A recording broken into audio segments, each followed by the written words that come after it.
पिछली सरकारों ने दंगाइयों के काल के रूप में जाने जाने वाली पीएससी की 54 कंपनियों को समाप्त कर दिया था। यानी उन्होंने एक व्यवस्था, एक साजिश की थी कि जब यहां पे पीएससी ही नहीं रहेगी तो फिर इसके बाद दंगाइयों को खुली छूट मिल जाएगी। हमारी सरकार आई, हमने इन सभी कंपनियों को फिर से बहाल किया, बल्कि महिला बटालियन की 3 महिला नई बटालियन भी गठित की। प्रदेश के अंदर अन्य महत्वपूर्ण स्थलों पर भी 5 नई पीएससी की बटालियन के गठन की प्रक्रिया को आगे बढ़ाया। एयरपोर्ट, मेट्रो की सुरक्षा के लिए, अन्य महत्वपूर्ण संस्थानों की सुरक्षा के लिए स्पेशल सिक्योरिटी फोर्स का भी गठन किया और उसकी 6 वाहिनियां गठित की।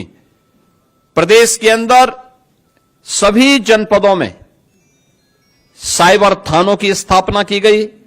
हर थाने में एक साइबर सेल हेल्प डेस्क की व्यवस्था की गई और आज प्रदेश के अंदर जो हमारी PRB 112 है, इसके रिस्पांस टाइम को 2017 के पहले इसका रिस्पांस टाइम 25 मिनट 42 सेकंड होता था, आज यह 7 मिनट 24 सेकंड का मात्र रह गया है।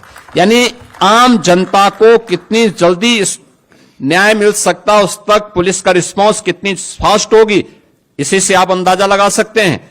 और प्रदेश के अंदर गृह विभाग, नगर विकास विभाग और जन सामान्य की मदद से 11 लाख से अधिक सीसीटीवी कैमरे भी लगाए गए। 11 लाख टीवी, यानी जो माननीय उच्चतम न्यायालय ने निर्भया कांड के बाद देश के अंदर एक व्यवस्था दी थी कि सेफ सिटी की परिकल्पना कैसे साकार होगी, सीसीटीवी कैमरे के माध्यम से उसे आच्छादित करने में उत्तर प्रदेश देश का पहला राज्य है जिसने अपने सभी 17 म्युनिसिपल कॉरपोरेशन के साथ साथ गौतम बुद्ध नगर में सीसीटीवी की कार्रवाई को पूरी तरह आच्छादित करने का काम किया है। ये सभी सीसीटीवी कैमरे आज वहां पर कार्य कर रहे हैं।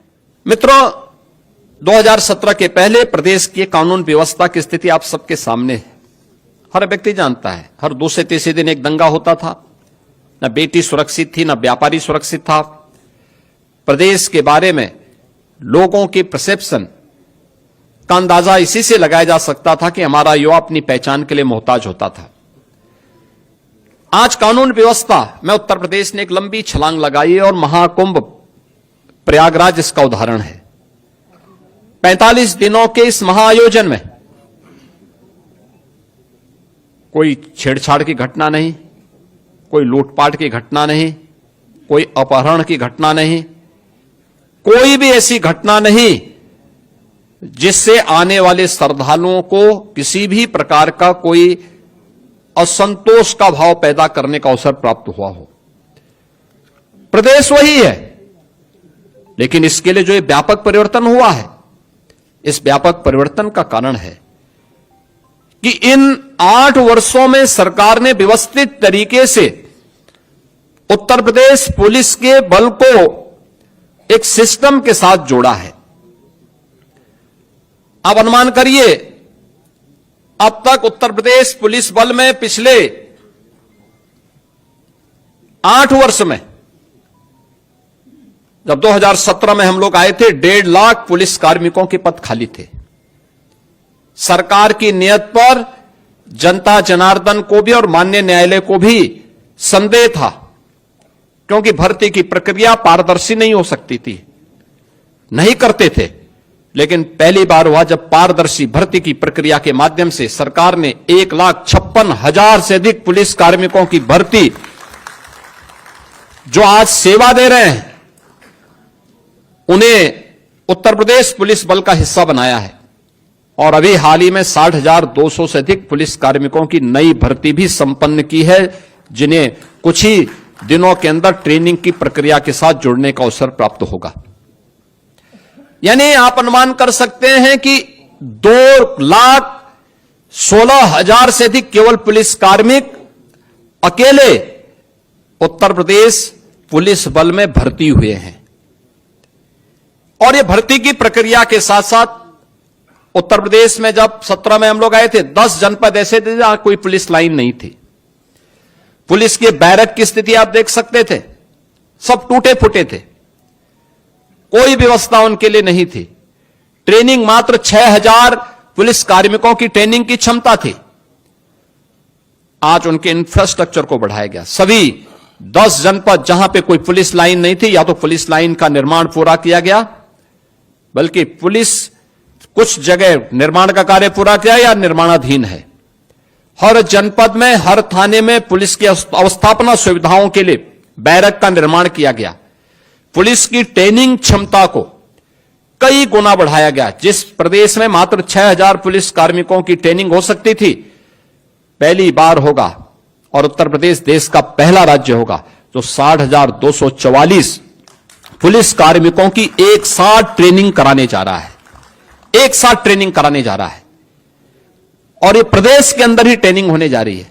ऐसा भी नहीं कि हम कहीं दूसरे राज्यों में या कहीं अन्य जगह भेज रहे हों। ये अपने आप में उत्तर प्रदेश सरकार के द्वारा उठाए गए उन कदमों का परिणाम है जो पिछले कुछ समय के अंदर हम लोगों को देखने को मिला है, और परिणाम आपके सामने है। एनसीआरबी की जो रिपोर्ट है, कितना परिवर्तन आया है, यह आप सबके सामने है। 2017 के पहले जो चीनी उद्योग लगभग बंदी के कगार पर था, अनुमान करिए व्यापक आंदोलन चलते थे, किसान अपने खेतों में आग लगाता था। वर्षों वर्षों तक, जब 2017 में हम लोग आए थे तो 2008-9 से लेकर के 2017 तक गन्ना किसानों का गन्ना मूल्य का हजारों करोड़ रुपया बकाया था चीनी मिलों पर। सरकारें चीनी मिलों को औने पौने दाम पे बिक रही थी। आज भी माननीय उच्चतम न्यायालय में मामला चल रहा है, लेकिन हमारी सरकार आई, हमने एक भी चीनी मिल को बंद नहीं किया। बंद चीनी मिलों को रिवाइव किया। उत्तर प्रदेश के अंदर इस दौरान हम लोगों ने 3 नई चीनी मिलों की स्थापना की, 6 चीनी मिलों की पुनर्संचालन की कार्रवाई की, 38 चीनी मिलों का विस्तार किया, और वर्तमान में 122 चीनी मिलें प्रदेश के अंदर क्रियाशील हैं।